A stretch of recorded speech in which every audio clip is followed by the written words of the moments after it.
Hello बच्चों, स्वागत है आप सभी का एक बार फिर से आपके अपने यूट्यूब चैनल केवी की पाठशाला पे। तो बच्चों, आप लोग जो क्लास 7th है सोशल साइंस का बुक पढ़ रहे थे, उसका सेकंड पार्ट भी आ गया है जिसका नाम है exploring society India and beyond part 2। तो आज हम लोग देखेंगे कि इस पार्ट 2 में कौन कौन से चैप्टर जो है आपको पढ़ने के लिए दिया है। तो हम पूरा इसको थॉरो रिव्यू करेंगे इस बुक का, और उसके बाद फिर चैप्टर वाइज इस बुक को कवर करने वाले हैं। तो बच्चों, जैसा कि आप कंटेंट में देख पा रहे होंगे अपने स्क्रीन पर, इसमें आपको टोटल अगर हम चैप्टर की बात करें तो कुल जो चैप्टर आपको पढ़ना है, कुल 8 चैप्टर आपको पढ़ने हैं। 8 चैप्टर में डिफरेंट डिफरेंट सेक्शन बना के दे दिया गया है।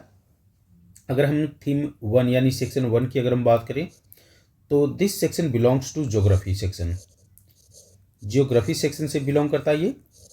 वहीं पर अगर हम दूसरी सेक्शन की बात करें यानी थीम बी की अगर हम बात करें तो थीम बी जो है वो हिस्ट्री सेक्शन को बिलोंग कर रहा है। और इवन अगर हम थीम सी की भी बात करें तो यह भी एक आर्ट एंड कल्चर का पार्ट है जो कि आपको हिस्ट्री में ही देखने को मिलेगा। और अगर हम चैप्टर नंबर 6 यानी कि थीम डी की बात करें तो ये जो है आपका पॉलिटी सेक्शन के अंतर्गत कवर किया जाएगा। और जो लास्ट वाला है वह इकोनॉमी से जोड़ के दिया गया है। तो अब हम लोग एक एक करके चैप्टर को देख लेते हैं कि कौन कौन से चैप्टर में क्या आपको पढ़ने को मिलेगा। चैप्टर 1 की अगर हम बात करें बच्चों तो चैप्टर 1 में आपको पढ़ना है the story of Indian farming, यानी इंडियन फार्मिंग की जो स्टोरी है उसकी डेवलपमेंट है, उसके बारे में आपको चैप्टर नंबर 1 में मिलेगा the story of Indian farming. वहीं अगर हम चैप्टर नंबर 2 की बात करें तो चैप्टर नंबर 2 में इंडिया एंड हर नेबर की बात है, यानी कि भारत की जो ज्योग्राफी है और उसके साथ साथ उसके जो पड़ोसी देश है उसके बारे में आपको देखने को चैप्टर नंबर 2 में मिलेगा।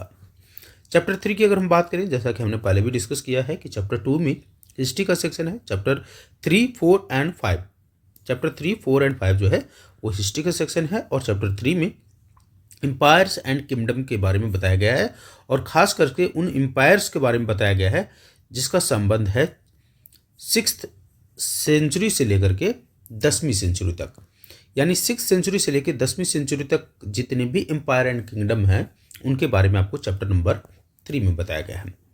अगर हम चैप्टर 4 की बात करें तो चैप्टर 4 में 11th और 12th सेंचुरी की बात कही गई है, जिसका हेडिंग है टर्निंग टाइड्स। ठीक है, तो टर्निंग टाइड हेडिंग से आपको 11th और 12th सेंचुरी में जो बदलाव हुए हैं उसके बारे में चैप्टर नंबर 4 में बताया गया है। वहीं अगर हम चैप्टर नंबर 5 की बात करें तो चैप्टर नंबर 5 में इंडिया और होम टू मेनी के बारे में डिस्कस किया गया है, और ये जो डिस्कशन है वह है कल्चरल हेरिटेज एस्पेक्ट्स से आपको मिलेगा। वहीं अगर गवर्नेंस सेक्शन की अगर हम बात करें तो गवर्नेंस सेक्शन में चैप्टर नंबर 6 आता है, और इसमें आपको स्टेट, गवर्नमेंट एंड हम लोग यानी जो आप हैं उसके बारे में, पीपल के बारे में बात की गई है। वहीं चैप्टर नंबर 7 की अगर हम बात करें तो chapter number 7 economic life around us, यानी हमारे आसपास के जितने भी इकोनॉमिक एक्टिविटी हो रही हैं उसमें चैप्टर नंबर 7 और चैप्टर नंबर 8 को रखा गया है। चैप्टर नंबर 7 बिलोंग करता है infrastructure, engine of India's development, यानी कि जो इंफ्रास्ट्रक्चर का डेवलपमेंट है वो कैसे इंडिया का डेवलपमेंट का इंजन के रूप में काम कर रहा है। वहीं चैप्टर नंबर 8 की बात करें तो banks and magic of finance के बारे में डिस्कशन किया गया है।